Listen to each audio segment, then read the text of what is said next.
السلام علیکم ورحمۃ اللہ وبرکاتہ۔ الحمد للہ رب العالمین والصلاة والسلام علی سید المرسلین نبینا محمد وعلی آلہ وصحبہ اجمعین، اما بعد۔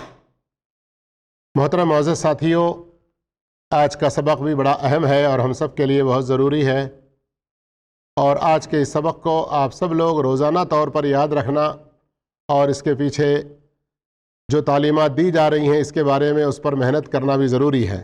آئیے جانتے ہیں 8واں سبق، نفس کے حقوق اور آداب، یعنی ہر انسان کے اپنے نفس کے ساتھ میں، حتیٰ کہ کسی باپ کا بیٹے کے ساتھ وہ الگ مسئلہ، شوہر کا بیوی کے ساتھ الگ مسئلہ، یہاں پر کیا ہے؟ ہمارا اپنے ساتھ کا مسئلہ ہے۔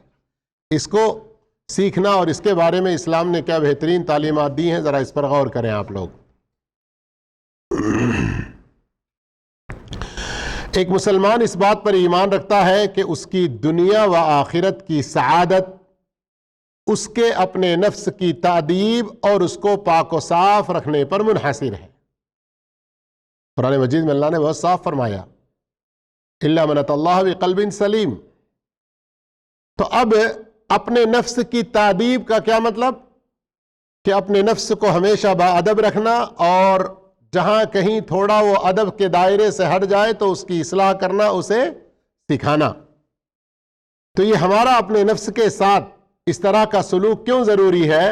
غور فرمائیے سورۃ الشمس کی آیت پر، قد افلح من زکاہا وقد خاب من دساہا۔ جس نے اپنے نفس کو پاک رکھا وہ کامیاب ہوا۔ اب کامیابی چاہتے نہیں چاہتے ہم سب لوگ، یا فیل ہونا چاہتے ہیں؟ سب لوگ کامیاب ہونا چاہتے ہیں، ہر میدان میں، دنیا میں بھی آخرت میں بھی۔ تو اب اگر ہم کامیابی چاہتے ہیں تو ہمارے اپنے نفس کو پاک رکھیں، اور پھر اس کے بعد فرمایا، اور جس نے اسے رون دیا وہ خسارے میں رہا۔ جس نے اسے رون دیا، جس نے اسے کچل دیا، جس نے اسے مسل دیا، یعنی پیروں سے رون دینا کہتے ہیں نا۔ اب یہ رون دینے سے خسارہ کیا مطلب اس کا؟ ایک اردو دان نے ماشاء اللہ بہت اچھی اس کی تعبیر فرمائی۔ ہم میں سے ہر انسان جانتا ہے کہ اس کے اندر، اس کے نفس میں ضمیر نام کی ایک چیز ہے، کہ انسان جہاں کہیں غلطی کی طرف گیا تو وہ اسے الارم دیتا ہے۔ کسی نیکی سے پیچھے رہ رہا ہے تو وہ اسے الارم دیتا ہے۔ خاص کر جو لوگ کسی غلطی میں پہلی بار پڑتے ہیں تو ان کے اندر جھجک، ڈر بہت زیادہ ہوتا ہے۔ عادت ہو جاتی ہے تو وہ الگ بات ہے۔ تو یہ جو الارم ضمیر کا جو ہے نا، اسے بھی اگر کوئی انسان رون دے، اس کی کوئی پرواہ نہ کرے، تو پھر یقیناً وہ انسان بڑا ہی خسارے میں۔